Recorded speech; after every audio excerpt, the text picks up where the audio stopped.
Hello my dear student, welcome back to my YouTube channel physics man official. तो student, आज का ये video सबसे ज़्यादा इम्पोर्टेंट वीडियो होने वाला है। जो बच्चे इस बार 2024 में हैं, 12th में हैं और जिनको बोर्ड एग्जाम का पेपर देना है, उनके लिए आज का ये वीडियो सबसे ज़्यादा इम्पोर्टेंट है। क्योंकि इस वीडियो में हम लोग क्लास 12th के एक मोस्ट इम्पॉर्टेंट टॉपिक के बारे में बात करने वाले हैं, जो कि है ट्रांसफार्मर क्या है। ये टॉपिक बोर्ड एग्जाम के लिए मोस्ट इम्पॉर्टेंट है और इससे आप लोगों के बोर्ड एग्जाम में प्रैक्टिकल भी पूछे जा सकते हैं। तो आज का ये वीडियो मोस्ट इम्पॉर्टेंट है और इस वीडियो को आप लोग लास्ट तक जरूर देखिएगा। अगर इस वीडियो को लास्ट तक देख लेते हैं तो बोर्ड एग्जाम में आपके 10 नंबर क्लियर हो जाएंगे। आज के इस वीडियो में ट्रांसफार्मर का सिद्धांत, ट्रांसफार्मर के प्रकार, क्रियाविधि और फिगर कैसे बनाए एग्जाम में, सभी को एक ही वीडियो में बताने वाला हूं। तो आप लोग इस वीडियो को लास्ट तक जरूर देखिएगा और जो बच्चे चैनल पर नए हैं वो चैनल को सब्सक्राइब कर दें और वीडियो को लाइक कर दें और बेल आइकन को जरूर दबा दें, ताकि मेरे जितने भी वीडियो हैं की नोटिफिकेशन है आप लोगों तक पहुंच सके और आप लोग उन सभी वीडियो को देख सकें। तो बोर्ड एग्जाम में हमारा टारगेट है 95% प्लस। तो आप लोग अगर 95% लाना चाहते हैं तो हमारे चैनल को सब्सक्राइब कर लीजिए। तो चलिए हम अपने वीडियो को शुरू करते हैं। तो आज के हमारे वीडियो का सबसे पहला टॉपिक है कि ट्रांसफार्मर क्या है। तो ट्रांसफार्मर क्या है, ये सबसे मोस्ट इम्पॉर्टेंट क्वेश्चन है बोर्ड एग्जाम के लिए। तो देखते हैं। सबसे पहले आप लोग हेडिंग डालेंगे ट्रांसफार्मर, और हेडिंग डालने के बाद में आप लोग लिखेंगे कि ट्रांसफार्मर एक ऐसी युक्ति है जो प्रत्यावर्ती वोल्टता को घटा या बढ़ा देता है। ट्रांसफार्मर एक ऐसी युक्ति है जो प्रत्यावर्ती वोल्टता को घटा या बढ़ा सकता है, उसे हम लोग ट्रांसफार्मर कहते हैं। अब आप लोग पूछ रहे होंगे कि सर ट्रांसफार्मर कितने प्रकार के होते हैं। तो आप लोग याद कर लीजिएगा कि ट्रांसफार्मर 2 प्रकार के होते हैं। इसकी पीडीएफ अगर आप लोग चाहते हैं तो मेरे टेलीग्राम चैनल को ज्वाइन कर लीजिए, उसकी लिंक मैं डिस्क्रिप्शन बॉक्स में दे दिया हूँ। तो ट्रांसफार्मर 2 प्रकार का होता है। पहला है उपचायी ट्रांसफार्मर और दूसरा है उच्चाई ट्रांसफार्मर। अब अपचायी ट्रांसफार्मर क्या है? तो अपचायी ट्रांसफार्मर एक ऐसा ट्रांसफार्मर है, आप लोग देखिए, यह ट्रांसफार्मर प्रत्यावर्ती वोल्टता को घटा या कम कर देता है और धारा के मान को बढ़ा देता है। अब इसका फिगर पहले आप लोग समझ लीजिएगा। इस तरीके से हम लोग अपने बोर्ड एग्जाम में इसका फिगर बनाते हैं। ये हमारा कौन सा ट्रांसफार्मर है? अपचायी ट्रांसफार्मर है। ये देखिए, ये द्वितीयक कुंडली है और ये प्राथमिक कुंडली है।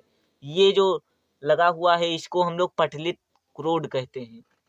अब और ये यहाँ से हम लोग जब धारा प्रवाहित करते हैं, इसमें देखिए यहाँ पर प्राथमिक कुंडली में जो तार के फेरों की संख्या है वो ज्यादा है और द्वितीयक कुंडली में फेरों की संख्या कम होती है। अपचायी कुंडली में और कुछ नहीं होता। अपचायी कुंडली का आप लोग इस तरीके से फिगर बना देंगे, एग्जाम में आप लोग स्क्रीन शॉट ले लें।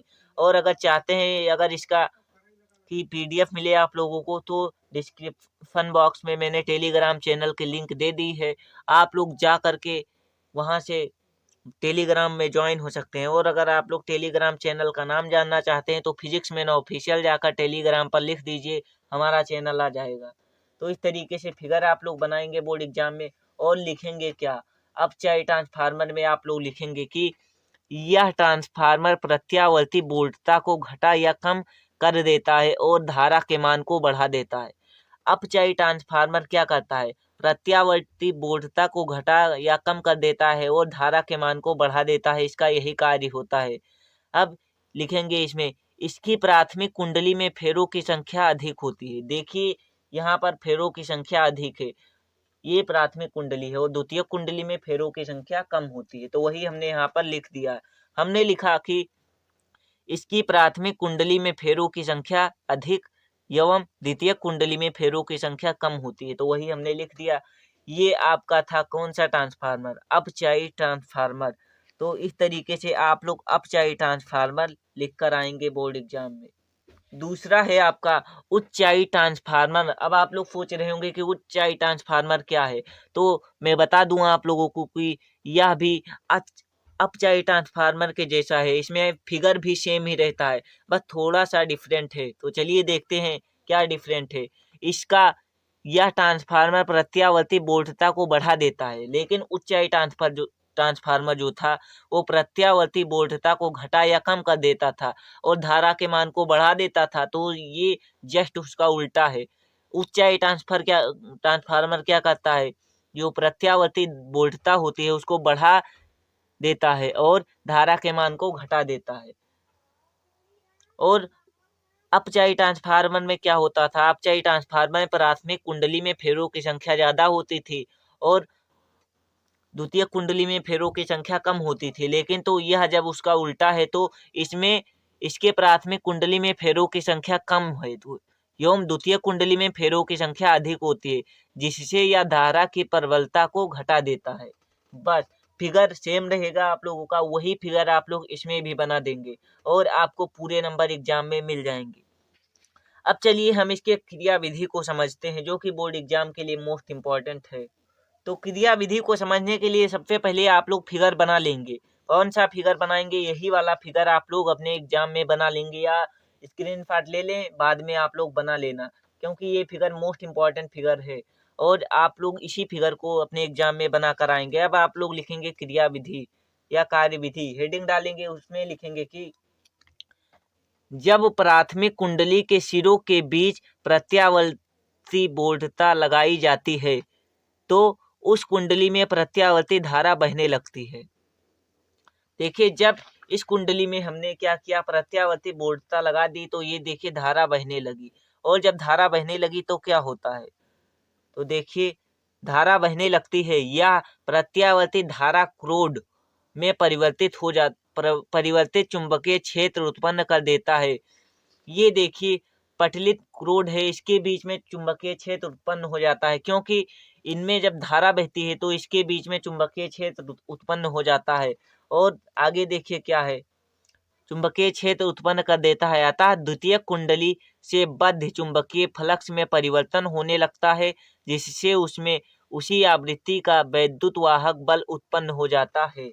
ये आप लोग लिख देंगे क्रिया विधि में। आप लोग क्रिया विधि को एक बार फिर से देख लीजिए कि क्रिया विधि में हम लोग लिखेंगे कि जब प्राथमिक कुंडली के सिरों के बीच प्रत्यावर्ती वोल्टता लगाई जाती है तो उस कुंडली में प्रत्यावर्ती धारा बहने लगती है। यह प्रत्यावर्ती धारा क्रोड में परिवर्तित चुंबकीय क्षेत्र उत्पन्न कर देता है, अतः द्वितीय कुंडली से बद्ध चुंबकीय फ्लक्स में परिवर्तन होने लगता है, जिससे उसमें उसी आवृत्ति का वैद्युत वाहक बल उत्पन्न हो जाता है। ये इसकी क्रिया विधि थी। अब इसके सिद्धांत को हम लोग समझते हैं।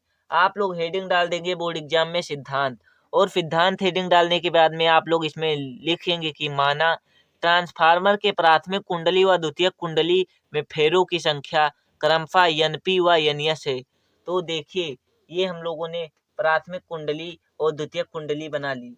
अब इसमें प्राथमिक कुंडली और द्वितीय कुंडली में फेरों की संख्या NP और NS है।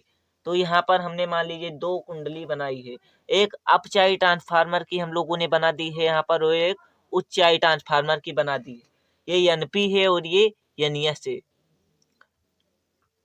इसका मतलब होता है प्राथमिक, NP का मतलब होता है प्राथमिक कुंडली यानी कि प्राइमरी, और NS का मतलब होता है द्वितीय कुंडली यानी कि सेकेंडरी कुंडली। तो अब देखिए इस फिगर को आप लोग बना लीजिएगा। इस PDF को हम आपको डिस्क्रिप्शन में दे देंगे, आप लोग वहां से डाउनलोड कर लीजिएगा। अब इसमें हम लोग लिखेंगे क्या, देखिए हम लोग इसमें लिखेंगे कि यदि प्राथमिक कुंडली के प्रत्येक फेरे से बद्ध चुंबकीय फ्लक्स फाई हो, क्या हो, यदि प्राथमिक कुंडली के प्रत्येक फेरे से बद्ध चुंबकीय फ्लक्स फाई हो तो फैराडे के वैद्युत चुंबकीय प्रेरण के नियम से, तो फैराडे के वैद्युत चुंबकीय प्रेरण के नियम से, फैराडे का वैद्युत चुंबकीय प्रेरण का नियम क्या था, चलिए देखते हैं। वैद्युत चुंबकीय प्रेरण के नियम से EP जो होगा वो किसके बराबर होगा, -NP इंटू में d∅/dt के बराबर होगा। ये फैराडे के नियम से हो जाएगा। ये हमारा हो गया पहला समीकरण, इसको हम लोग प्रथम समीकरण मान लेते हैं। और यहाँ पर लिखेंगे कि माना द्वितीय कुंडली में प्रेरित विद्युत वाहक बल, अब द्वितीय कुंडली में प्रेरित विद्युत वाहक जो बल होता है वो किसके बराबर होता है, वो होता है E S equal to minus N S into D phi upon D T, इसको हम लोगों ने समीकरण 2 मान लिया। और हम लोगों ने यहाँ पर क्या किया, हम लोगों ने यहाँ पर समीकरण 2 में 1 का भाग देने पर, जब हम लोग समीकरण 2 में 1 का भाग दे देंगे तो हमको यहाँ से प्राप्त होगा कि E S upon E P equal to N S upon N P. इसको हम लोगों ने समीकरण 3 मान लिया और इसको समीकरण 3 मान लिया। अब आगे देखिए, अब इतना लिखने के बाद में आप लोग ये और लिख लेंगे कि यदि प्राथमिक कुंडली का प्रतिरोध नगण्य हो तो प्रेरित विद्युत वाहक बल ईपी, ईपी यहाँ पर प्रेरित विद्युत वाहक बल है, ईपी का मतलब प्राथमिक कुंडली में प्रेरित विद्युत वाहक बल, और ईएस का मतलब है द्वितीय कुंडली में प्रेरित विद्युत वाहक बल। तो हम लोग क्या लिखेंगे, हम लोग लिखेंगे कि यदि प्राथमिक कुंडली का प्रतिरोध नगण्य यानी कि न के बराबर मान लिया जाए हो तो प्रेरित विद्युत वाहक बल ईपी उसके सिरे के बीच आरोपित प्रत्यावर्ती वोल्टता वीपी के बराबर होगा। इसी प्रकार द्वितीय कुंडली में ईएस वोल्टता बीएस के बराबर होगा।